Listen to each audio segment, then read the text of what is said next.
There is a presence in your life that you have felt but never seen, a gentle, persistent pressure guiding your steps, arranging your encounters, and scripting your most pivotal moments. You have called it coincidence, luck, or intuition. But I tell you, this is no random occurrence. It is the touch of an unseen hand, the quiet, intelligent force of your own deeper self, meticulously orchestrating the circumstances of your life, not for your comfort, but for your ultimate becoming. Your greatest purpose is not something you must find, but something that has been patiently and masterfully finding you. Consider for a moment the most pivotal crossroads of your life, the chance meeting that altered everything, the sudden opportunity that appeared from nowhere, the devastating loss that, in hindsight, cleared the ground for something new to be built. You have likely narrated these events as a string of fortunate or unfortunate accidents, but I propose to you a more fascinating and ultimately more terrifying possibility. What if your life is not a chaotic series of events, but a coherent structure? What if there is an architecture of destiny, an intelligent design woven into the very fabric of your being, and this unseen hand is its buildatis, is not a predestination that negates your free will. It is quite the opposite. It is the expression of your soul's deepest will, operating from a level of your psyche far below the noise of your conscious ego. The ego believes it is the sole captain of the ship, making rational choices based on visible data. But beneath the waterline, the vessel is being carried by a current it cannot see, a current that knows the destination better than the captain ever could. This current is the self, the total, integrated personality that you are in the process of becoming. The ego experiences this guidance as a nudge. It is the inexplicable urge to turn down a certain street, to pick up a specific book, to reach out to a forgotten acquaintance. The rational mind, the great skeptic, will immediately dismiss this as irrational impulse. But the soul recognizes it as a directive. When you follow these nudges, you often find yourself exactly where you need to be, meeting who you need to meet for reasons that may only become clear years later. You are collaborating with the architect of your own existence. The blueprint exists. Your task is not to draw it, but to learn to read it dot, and what of the parts of the blueprint we wish to ignore. The failed relationships, the professional humiliations, the aspects of our character we are ashamed of, we exile these into the darkness, hoping to never see them again. We call this our shadow. But I tell you, the unseen hand uses even these rejected fragments as essential guides. Your flaws, your failures, and your deepest shames are not mistakes in the design. They are critical landmarks on the map. The shadow is a compass that points unerringly toward your unmatured self. That which irritates you most in others is very often a disowned part of your own potential. The man who rages against a tyrant is often a man who has forbidden himself his own rightful power. The woman who despises vulnerability in others is often a woman who has walled off her own heart. The shadow does not hide your monsters, it guards your lost treasures. The very quality you deny is the precise energy you need to integrate to move forward on your path. Therefore, your repeated failures are not proofs of your inadequacy. They are the curriculum. The same lesson will present itself in different forms with increasing intensity until you finally consent to learn it. A pattern of financial struggle may be teaching you about self-worth. A series of tumultuous relationships may be forcing you to confront your fear of true intimacy. The unseen hand is not punishing you, it is educating you. It uses the friction of your own unconsciousness to sand you down to your true shape. To ignore the shadow is to refuse the guidance. To face it is to reclaim a vital part of your own wholeness and take a conscious step toward the purpose that has been waiting for you all along. Now, how does this unseen hand communicate the grand design in the small moments of daily life? It speaks through a phenomenon I have termed synchronicity, the occurrence of two events that are meaningfully but not causally connected. It is the book that falls open to the exact page, answering the question in your heart. It is the old friend you dream of, who then contacts you the next day after years of silence. This is not luck. This is the language of the psyche made manifest in the outer world. Synchronicity is the proof that the inner world of the psyche and the outer world of reality are not separate, watertight compartments. They are a unified field. When a deep movement occurs within you, a new insight, a profound question, a shift in commitment, the outer world often reflects it back in a symbolic event. This is the unseen hand waving, creating a meaningful coincidence to confirm you are on the right path, or sometimes to warn you that you are straying from it, taught to live in dialogue with this unseen hand. You must become a student of this language. You must cultivate what I call symbolic sight. This means pausing when a coincidence strikes you as peculiarly meaningful. Instead of dismissing it, you hold it in your mind. You ask, what was I thinking or feeling when this occurred? What might this event be trying to show me? The answer is rarely literal. It is poetic. It speaks to the soul. By honoring these moments, you tell the unconscious that you are listening, and it will in turn speak to you more often and more clearly. The universe is not silent. It is in constant, whispered conversation with your soul. There is a voice within you that speaks not in words, but in a persistent, magnetic pull, a yearning for a life that you can feel in your bones, but cannot yet see with your eyes. This is not a mere daydream. It is the active, intelligent force of your own potential, what I call the inner oracle. Your deepest, most inexplicable longing is not a random wish. It is the soul's blueprint for your becoming, the most direct communication from the unseen hand. We often make the mistake of interpreting this longing in the superficial terms of the ego. The longing for freedom becomes a fantasy of quitting one's job with no plan.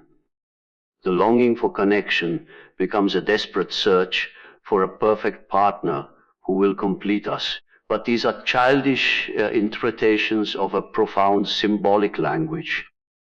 The oracle does not speak in the language of specific objects or outcomes. It speaks in the language of qualities of being. Your soul does not crave a specific job. It craves the experience of creativity, mastery, or contribution that a job might provide. It does not crave a specific person. It craves the depth of intimacy, challenge, and growth that a relationship can evoke. Therefore, the feeling of emptiness you experience is not a void to be filled from the outside. It is a sacred space now. We must speak of the unseen hand's most severe, yet most effective tool, the crucible of crisis. It is the sudden job loss, the devastating illness, the heartbreak that shatters your world. In these moments, it feels as though the guiding hand has vanished, leaving you in free fall. The ego screams, why is this happening to me? It interprets crisis as a punishment, a random catastrophe, or proof that the universe is hostile. But from the perspective of the soul, crisis is never meaningless. It is the necessary fire that burns away what is outgrown, inauthentic, and false start. The comfortable life you build is often a complex structure of compromises, borrowed identities, and unconscious agreements. You may be living a life that is socially approved, but spiritually suffocating. The ego will tenaciously cling to this familiar prison, for it fears the unknown more than it desires freedom. Then the crisis arrives. It dynamites the structure. It is a violent, involuntary act of liberation. The life you knew is gone. In the rubble, you are stripped bare of your titles, your roles, your certainties. You are forced to confront the raw, essential core of who you are without the props. This is the purpose of the Crucible.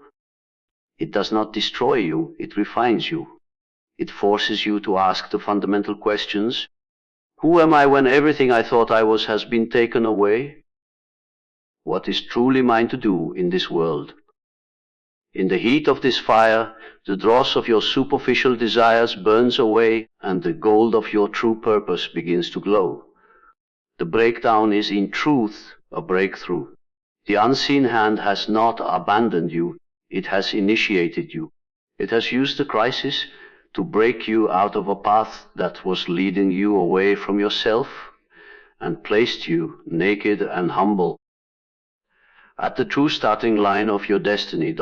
Beneath the surface of your personal story, there flow deep, universal currents of energy and meaning. These are the archetypal currents, the primordial patterns of human experience that shape our myths, our dreams, and our lives. The hero, the mother, the wise old one, the trickster, the lover, these are not mere characters in stories. They are living dynamic forces within the collective unconscious, and the unseen hand is your personal navigator upon these powerful waters. At different stages of your life, you are caught in different currents. The journey to independence is the hero's current. The phase of nurturing and creating is the mother's current. The time of seeking deeper wisdom is the sage current.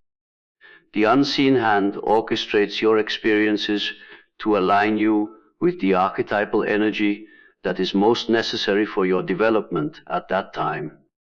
You may find yourself suddenly compelled to take risks, the hero, or to focus entirely on your family, the mother, or to question everything you thought you knew, the trickster. To be unaware of these currents is to be a raft tossed on a stormy sea, blaming the wind and waves for your discomfort. But to become conscious of them is to raise a sail. You can begin to recognize which archetypal energy is moving through you. You can ask, what is the hero in me trying to achieve? What is the sage in me trying to learn? This conscious participation transforms a passive ordeal into an active initiation. You are no longer a victim of life's seasons, you are a student of its eternal patterns. The unseen hand guides you into these currents, not to control you, but to provide the specific, universal nutrients your soul requires for its growth. By understanding the archetype at play, you can cooperate with its purpose, harnessing its immense power rather than being overwhelmed by it. The final and most profound step in this dance with the unseen hand is not an act of will, but an act of release. I call it the surrender to wholeness. After a lifetime of the ego, striving to plan, control, and force outcomes, you arrive at a threshold where you must consciously relinquish the helm. This is not a surrender to apathy or defeat. It is a sophisticated, conscious surrender to the intelligence of the self. It is the recognition that the I does not know the way, but the self within you does. This surrender is the culmination of all the previous guidance. You have learned to read the signs. You have integrated your shadow. You have been tempered in the crucible. You have ridden the archetypal currents. Now, you must trust the process completely. This means letting go of the rigid, linear timeline your ego has constructed for your life. It means accepting that detours, delays, and seeming failures are part of the perfect, if mysterious, routing. It is the willingness to be led, even when the path makes no logical sense. In this state of surrendered openness, a new kind of power emerges. It is not the power of forceful effort, but the power of aligned action. You act when the nudge comes. You rest when the energy recedes. You become a clear, unobstructed channel for the purpose that wants to live through you. The conflict between your will and the world's resistance begins to dissolve, because your will has become synonymous with the will of the whole. This is the state of grace, of flow. The unseen hand is no longer unseen, because you have come to feel it as the most fundamental, authentic part of your own being.